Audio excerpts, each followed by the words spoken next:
All right, this video is going to get posted to YouTube. So Adam with Absolute Roofing Solutions.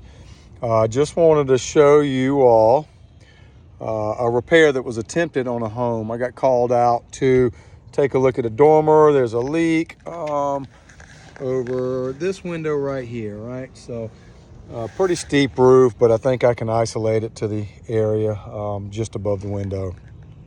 For all intents and purposes. Now, as I get here, I noticed that this roof has been repaired before. Okay. And it looks like, I don't know if it had one repair or two repairs. So what I'm seeing here is the original roof is probably about between 15, 16, maybe 18 years old. But you can see this dormer's had some problems, just this one, because I don't see any repairs on the other two dormers, but this one. So you've got one style or one type of architectural. I don't know who came by and did this. Apparently they just had some scrap material left over from other jobs, because I have two different shingles in here for the repair. Not quite sure what this one is, but I'm sure this is, and I don't have my tape measure to measure the shingle, but it's either a GAF or CertainTeed here in front of the dormer. And as you get over here, you can see this is definitely an ICO or IKO shingle. So they've got two different shingles here. ICO is a larger shingle, so I don't know why they would even attempted to mix an ICO in with what they have up there. And I'm sure, again, like I said, that's probably, without doing any kind of investigation, a GAF or CertainTeed. I don't believe it's an Owens Corning. Maybe, let me look and see. You know, it might be an Owens Corning Oak Ridge. I think Owens Corning Oak Ridge. It's got the solid white line in the nailing strip. That's indicative of an Owens Corning Oak Ridge product. Generally, they have a standard white line, solid white line all the way across. So that's probably what we're looking at, maybe an estate gray or an old estate gray. So the leak, and I'm looking at this repair attempt, you can see the damages that were caused to the adjacent shingles. This is why with insurance, I like to let them know, listen, repair attempts are going to cause or create damage to the adjacent shingles.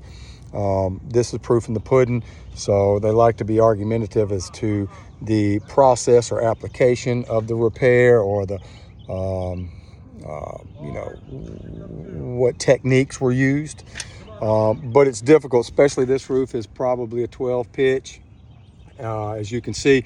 But let's take a look here. So I'm trying to line up, and I don't have access inside, so I can't see specifically where the leak is, but they said over the first window to the left, which would be here. So if I come straight up, I'm looking at these shingles, and I can see, and you can see that there was some sealant, right? There was some sealant that was applied to hold these shingles down. When they lifted them up, it broke the sealant bond, so therefore they will not adhere back properly. So quote unquote insurance companies will tell you, now this is not an insurance repair, but insurance companies will tell you, oh, we'll just apply some sealant.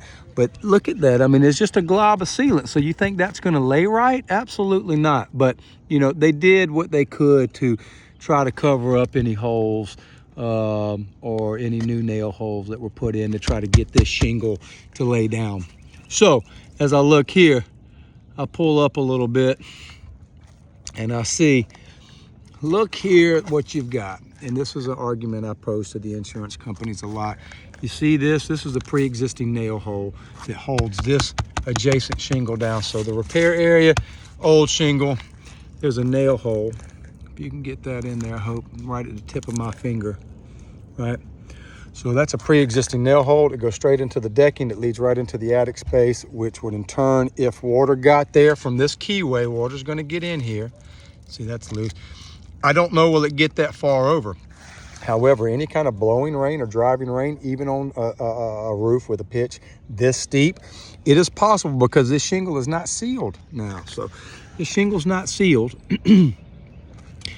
You can see, right?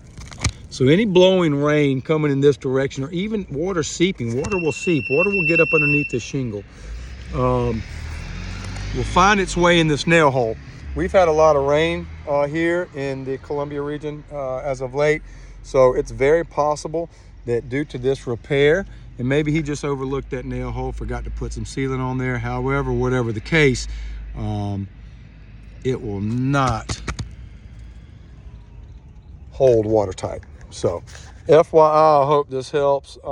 Try to match your shingles up. So if you do a little homework on the shingle, if you come out to an appointment to assess a repair, so they put new flashing in, it would have been as simple as pulling a shingle, putting a little small tarp or patching another shingle in the meantime.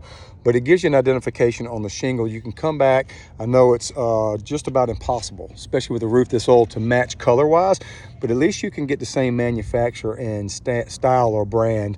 You know, an Oak Ridge would have been perfect here, I think. Like I said, I didn't pull my tape. I didn't pull measurements. I don't know 100% what that is. I'm suspecting Owens Corning and Oak Ridge, but definitely not an IKO, okay? So it doesn't matter, maybe in the grand scheme, not, but it just goes to show that these repair attempts by qualified roofing contractors, you take a little bit extra effort in paying attention to the detail, at least you can get a comparable shingle within the realms of the same manufacturer, okay? All right, so, you know, and I don't know that this is the leak, but I'm going to assume, see, here we go. Here's another big old glob of sealant. Well, look what happens there. When wind goes to lift this, so now you have all that mat transfer, right? Now this was like this. I'm just kind of lifting up a little bit. Do you see what's happening here? Okay, so that's why, FYI, you can use this video, send it to an insurance company. They need to know that the repairs sometimes they prescribe and most times are not sufficient. Does not indemnify the homeowner, doesn't do the homeowner any justice. It's merely a band-aid to say, hey, we fixed your roof. And in essence, no, it does not. So now we're back out here with more problems. You can see actually how these shingles, that's a good look. So they put some tar right up underneath that keyway just to hold that flap down, that, you know, the edge of that shingle at the keyway. You can see that big old glob. Let me see if I can, well, you can't blow that up, but you can see that big old glob of sealant. It's got that shingle raised up.